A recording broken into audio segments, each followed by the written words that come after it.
नगर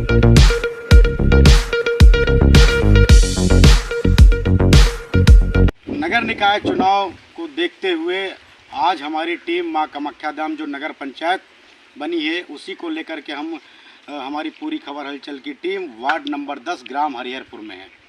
और जैसा कि हम बता दें आपको कि सुबह से हमारी टीम निकली हुई है, चुनावी कवरेज कर रही है। नगर निकाय चुनाव है, 11 तारीख को मतदान होना है। उसी चुनावी कड़ी में जो ये मां कामाख्या धाम नगर पंचायत हुई है उसमें जो 15 वार्ड बने हैं, गाँवों को जोड़ा गया है और 15 वार्ड बनाए गए हैं। सुबह से हमारी टीम निकली हुई है। हम आपको बता दें कि जिस गांव में भी हमारी टीम जा रही है, कहीं ना कहीं चुनाव का एक माहौल, हर चौराहे पर, हर होटल पर और गांव के बीच सिर्फ चुनावी चर्चा ही हो रही है। उसी कड़ी में हम वार्ड नंबर 10 ग्राम हरिहरपुर में हैं और आप देख सकते हैं कि हमारे बीच यहाँ गांव की हरिहरपुर की गांव की जनता है और उनसे चुनाव के बारे में हम चर्चा करेंगे और जानेंगे कि आखिर चुनाव को लेकर के यहाँ पे किस तरीके का माहौल बना हुआ है। परिचय दीजिए आपका। Ganga Prasad Yadav, Hariharpur, ward number 10। Ward number 10। सबसे पहले तो ये बताइए, जो ग्राम पंचायत ये हुई है मां कामाख्या धाम, वो ग्राम पंचायत का दर्जा मिल गया है। पहले आपका गांव होता था जी, ठीक है, यहाँ ग्राम प्रधान होते थे जी। अब यहाँ पर सभासद होंगे जी। और आपका एक अध्यक्ष भी जो ग्राम पंचायत मां कामाख्या धाम में बैठेगा जी। इसको लेकर के कितनी खुशी आप लोगों के अंदर है? भैया इतनी ज़्यादा खुशी है कि मतलब जितना बखान कीजिए उतना कम है। इसलिए कि हमारा जो कामाख्या धाम नगर पंचायत बनी है, ये सैमसी ग्राम सभा, सैदपुर ग्राम सभा, सुनबा ग्राम सभा और बिहारा ग्राम सभा को मिला के बनी है। ठीक है। ये आज से कुछ पहले हमारा बाराबंकी जनपद हुआ करता था। अच्छा। बाराबंकी जनपद जब हुआ करता था तो ये जो चारों ग्राम सभाएं आदरणीय रामचंद्र यादव की मेहरबानी से जो ये नगर पंचायत बनी है, ये जो बाराबंकी जनपद का नक्शा हुआ करता था उसमें ये चारों ग्राम सभाओं को कोई देख ही नहीं पाता था कि ये है कहाँ। अच्छा, हमने कुछ ऐसा भी सुना है, जब उस समय जब बाराबंकी जिला था तो इधर के जो क्षेत्र वो इतने पिछड़े हुए थे कि कोई अपनी बेटियों की शादी नहीं करता था। बिल्कुल 100% सही है। क्या इसमें सच्चाई है? सच्चाई इतनी ज़्यादा है कि अब क्या बता दें। यहाँ के जो हमारे एरिया के लोग हैं, इनका मतलब यहाँ के जो लड़के हैं, इनका शादी करने के लिए उधर से दूर से क्यों होते नहीं रहा। सब यही कहा है कि वो तो एकदम जंगली एरिया है। अच्छा। जंगली एरिया समझ करके यहाँ कोई अपनी बेटी नहीं ब्याहता था। लेकिन 2012 से जब से रामचंद्र यादव यहाँ के एमएलए बने, ये उनकी कृपा है कि आज आप देख लीजिए हर सड़क, हर गांव।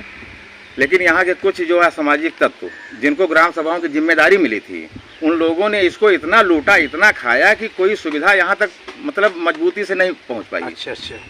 लेकिन उस पर पूरी तरीके से रामचंद्र यादव का दखल रहा और इसको इन्होंने नगर पंचायत बना दिया। अब हमें उम्मीद है कि हम लोग कभी सोचे नहीं थे कि ये नगर पंचायत बनेगी, अब इसको शहर का दर्जा मिलेगा। अब पूरी तरीके से लग रहा है कि हाँ, ये हमारा गांव अब शहर के समान हो जाएगा। शहर के समान हो जाएगा अब आपका गांव। अच्छा, नगर निकाय चुनाव है, 11 तारीख को मतदान होना है, उसको लेकर क्या माहौल है यहाँ पर इस क्षेत्र में या आपके वार्ड में? नहीं, हमारे वार्ड में तो देखिए यहाँ से राकेश यादव लड़ रहे हैं। अच्छा। सभासद का चुनाव भारतीय जनता पार्टी से। राकेश यादव एक संघर्षशील लड़का है। वो इतना निडर है, इतना संघर्षशील है कि वो मतलब करप्शन के खिलाफ लड़ने का उसका बिल्कुल समझ लीजिए कि एकदम यही एक काम है। जुनून रहता है। जुनून है।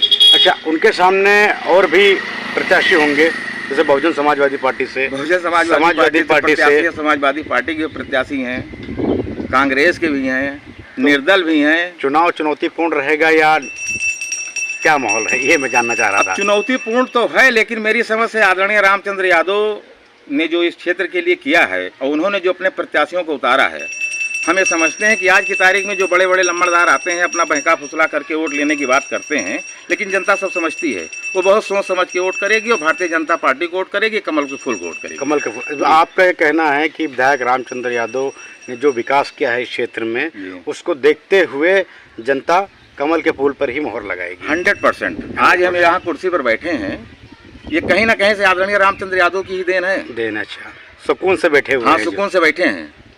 सुकून से बैठे हैं, नहीं तो अपने दरवाजे के सामने, रोड के सामने कोई बैठता नहीं था। इसलिए नहीं बैठता था कि पता नहीं कितने बार उठ करके कुर्सी छोड़ना पड़ता था। लोग आते थे तो उठ के जयराम करो, उठ के बैठो, खड़े हो, उनका बैठाओ, उनके पैर छो, उनके स्वागत करो। अच्छा। लेकिन आदरणीय रामचंद्र यादव ने वो दे दिया है कि अब हमें लग रहा है कि ये हमारी नगर पंचायत कामाख्या धाम एकदम राममय है। राममय है जी। चलिए, बहुत अच्छी बात है। परिचय दीजिए आपका। हमारा छत्रपाल धाम है जी, हम सैदपुर के निवासी हैं। अच्छा, सैदपुर के निवासी हैं। जी जी, सैदपुर आपका कौन सा वार्ड लग रहा है वहाँ पे? हमारा लग रहा है संत भिखादास 8 नंबर वार्ड है वो।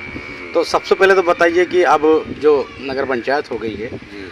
इसको लेकर कितना उत्साह आप लोगों के अंदर होगा? उत्साह तो ये है कि जो हमारे नवसर्जित माँ कामाख्या धाम इस बीजेपी सरकार में शहर का दर्जा दिया है, हम लोगों को बहुत खुशी है कि हम लोग जंगल से निकल करके आज शहर के दर्जे में आ गए हैं। ये माननीय विधायक जी की देन है, ये भाजपा सरकार की देन है। भाजपा सरकार की देन है।